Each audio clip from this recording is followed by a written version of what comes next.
sans débat. Nous en venons à la question de M. Jean-Pierre Vigier, à M. le ministre de la Cohésion des Territoires. Vous avez la parole, mon cher collègue. Merci, Monsieur le Président. Monsieur le ministre de la Cohésion des Territoires, les Français du monde rural ne sont pas des Français de second rang. Il ne doit pas y avoir une France pour les connecter et une France pour les oublier. Il ne peut pas y avoir une France qui a de la chance d'être ouverte sur le monde et une France qui subit le fait d'être déconnectée. En France, et vous le savez, de trop nombreuses régions font face à une disparité d'accès aux technologies numériques. Malgré ce que disent les opérateurs, beaucoup de zones du territoire national restent très peu couvertes par la 4G ou la 3G, et cela ne fait qu'accentuer la fracture territoriale. Il est indispensable, Monsieur le ministre, pour assurer l'attractivité et le développement des territoires ruraux, d'avoir une couverture numérique suffisante. La couverture numérique de l'ensemble du territoire est une urgence absolue pour les habitants des zones rurales. Le président de la République s'est engagé à assurer à 100% de la population française une couverture haut débit d'ici fin 2020. Le gouvernement mène actuellement des discussions avec les opérateurs afin d'obtenir de nouveaux engagements de couverture. Aussi, Monsieur le ministre, je souhaite connaître l'état d'avancement de ces discussions avec les opérateurs concernant l'installation de pylônes en milieu rural, notamment dans le département de la Haute-Loire.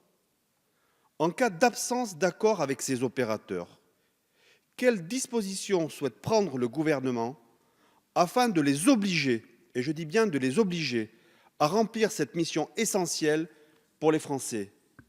Monsieur le ministre, au nom des millions d'habitants du monde rural qui s'exaspèrent de ne pas avoir les mêmes droits numériques que les autres Français, je vous invite à agir vite et surtout à agir bien. Je vous remercie. Merci, mon cher collègue. Monsieur le ministre, vous avez la parole.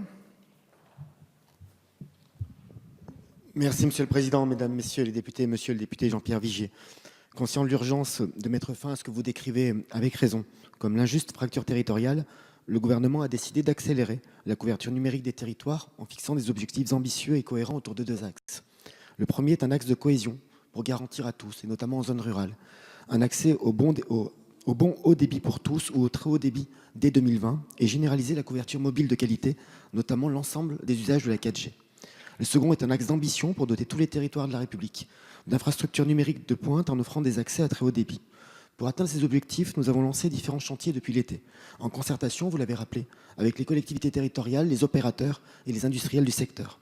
Concernant la couverture fixe du territoire, le gouvernement a choisi de maintenir les équilibres stables du plan France Très Haut Débit, en sécurisant l'action des collectivités territoriales engagées dans des réseaux d'initiatives publiques et en obtenant des opérateurs des engagements fermes de déploiement sanctionnables dans un cadre légal. Pour l'objectif de cohésion 2020, un chantier important est en cours. Il vise à identifier tous les locaux qui ne disposeront pas de bons haut débit filaires à horizon 2020 et plus de 70 départements ont déjà été traités à ce jour. Le gouvernement veillera à ce qu'une solution performante d'accès à Internet soit disponible pour chacun de ces foyers et réfléchit à la meilleure manière de soutenir l'équipement de ces foyers qui représente un volume d'environ 2 millions de locaux d'après les estimations de l'Agence nationale du numérique. Concernant la couverture mobile du territoire, en dépit des programmes existants, le gouvernement a pleinement conscience que les solutions actuellement en place ne sont pas suffisantes. Les critères actuels ne répondent pas aux usages qui se sont fortement développés ces dernières années, notamment sur le mobile, et cela génère frustration et incompréhension de la part des élus, des citoyens et des opérateurs, notamment dans les zones les plus rurales mal couvertes. Pour atteindre l'objectif d'une couverture mobile de qualité généralisée d'ici à 2020, le gouvernement entend s'appuyer majoritairement sur les opérateurs privés. Dans cette optique, il a demandé à l'ARCEP de mener, avec les opérateurs, des discussions relatives aux engagements qu'ils pourraient prendre de manière contraignante, et je le souligne, dans le cadre du renouvellement de leur licence. Des propositions quant à ces nouvelles modalités ont été d'ores et déjà transmises par le régulateur au gouvernement, qui entend faire part de sa décision d'ici la fin de cette année, soit dans les tout prochains jours. Par ailleurs, nos réflexions se nourrissent de différentes initiatives qui peuvent être mises en œuvre dans les territoires. Chaque bon exemple doit nous servir. Monsieur le député, la proximité de l'arrivée à échéance des licences 2021-2024, offre une opportunité de dialogue unique.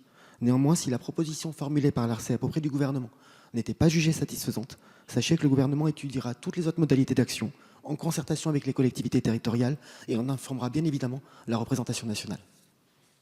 Merci. Mon cher collègue, vous avez la possibilité de répondre. Merci pour votre réponse, monsieur le ministre. Mais il faut aller très vite pour cette couverture numérique en milieu rural, parce qu'il en va de son développement. Et si nous n'agissons pas maintenant, c'est une fracture territoriale qui va s'opérer entre les zones urbaines et la ruralité, et on créera des déserts sur ces territoires. Donc il nous faut très rapidement des actions concrètes. Merci. Merci.